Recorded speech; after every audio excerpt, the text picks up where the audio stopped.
आज तासगाव या ठिकाणी खऱ्या अर्थानं दलित महासंघाने जे श्राद्ध आंदोलन घेतलेलं आहे ते श्राद्ध खऱ्या अर्थानं खड्ड्याचं त्यांनी या ठिकाणी घातलेलं आहे। कारण जो रस्ता खऱ्या अर्थानं जो हायवे आहे तो हायवेवरती जो खड्डा असणारे खड्डे पडलेले आहेत आणि लोकांना येणा जाणाऱ्या वाहनधारकांना फार मोठ्या प्रमाणात त्रास होत आहे आणि भविष्यामध्ये या खड्ड्यामध्ये पडून एखादा मोटरसायकलवाला असेल किंवा एखादा कुठलाही वाहनधारक असेल त्याचा मृत्यू होण्याचा शक्यता नाकारता येत नाही।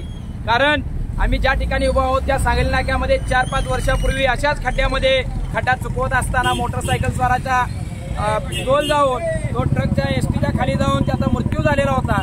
अशी कुठलीही दुर्दैवी घटना या ठिकाणी इथून पुढे घडू नये या दृष्टीने खऱ्या अर्थानं दलित महासंघाने जो आजचं जे काही आंदोलन घेतलेलं आहे जे श्राद्ध आंदोलन आहे खऱ्या अर्थानं दलित महासंघाच्या या आंदोलनाला मी मेंढपाळ आर्मी संघटनेच्या वतीने जाहीर पाठिंबा देतो आणि खरं तर दलित महासंघाचं कौतुक करतो की खऱ्या अर्थानं एखादा मनुष्य किंवा एखादा जीव या ठिकाणी अपघात होऊन जीव जाण्यापेक्षा त्याचे श्राद्ध घालण्याची पाळी येण्यापेक्षा खऱ्या अर्थाने त्या खड्ड्याचं श्राद्ध या निमित्ताने या ठिकाणी त्यांनी घातलेलं आहे आणि त्या खड्ड्याला विनंती केलेली आहे की बाबा तुझं श्राद्ध आम्ही या ठिकाणी घातलेलं आहे। कुठल्याही मनुष्य प्राण्याचं खऱ्या अर्थानं तू या ठिकाणी बळी घेऊ नको आणि कुठल्याही मनुष्याचा बळी न घेता श्राद्धाची अपेक्षा ठेवू नको। कारण तो अपेक्षा करायच्या आधीच आम्ही तुझं म्हणणं आणि तुझी इच्छा पूर्ण केलेली आहे। खऱ्या अर्थाने या निमित्तानं दलित महासंघाचा मी या ठिकाणी पुनश्च एकदा अभिनंदन करतो आणि जो संबंधित या रस्ता करणारा ठेकेदार आहे त्या ठेकेदाराने निकृष्ट अशा स्वरूपाचा हा रस्ता केलेला आहे त्याच्यावरती कायदेशीर कारवाई व्हायला पाहिजे। याच्यावरती खऱ्या अर्थानं थर्ड पार्टी ऑडिट होऊन त्याची चौकशी व्हायला पाहिजे आणि त्या ठेकेदाराला ज्या ज्या अधिकाऱ्याने पाठीशी घातलेला आहे त्यांच्यावरती प्रशासकीय कायदेशीर कारवाई होणं गरजेचं आहे। या निमित्तानं मी एवढी मागणी करतो